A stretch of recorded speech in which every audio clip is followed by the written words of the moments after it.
Ürək döyüntüləri normada biz adətən istəyirik ki, pasientlərimizdə əgər sağlam insandırsa, yaşı nisbətən orta yaşdadırsa, o zaman ürək döyüntülərinin 70 ilə 90 arası olması tövsiyə olunandır.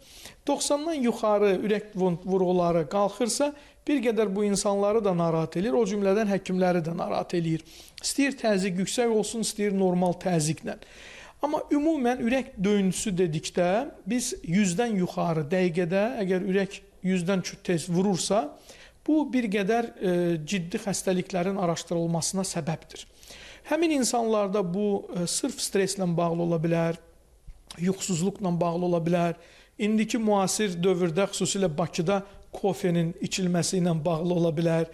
Amma bu qeyri, yəni xəstəlik sanki olmayan səbəblərdir. Lakin bəzən tiroid vəzinin, yəni qalxanvari vəzinin xəstəliklərində ürək döyüntüləri çox olur.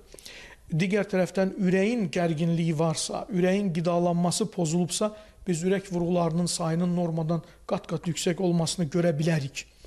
Digər tərəfdən, əlbəttə ki, damarlarda tıxanma varsa, o da, şəkərli diabeti olanlarda ürək döyüntüləri çox yüksək ola bilər.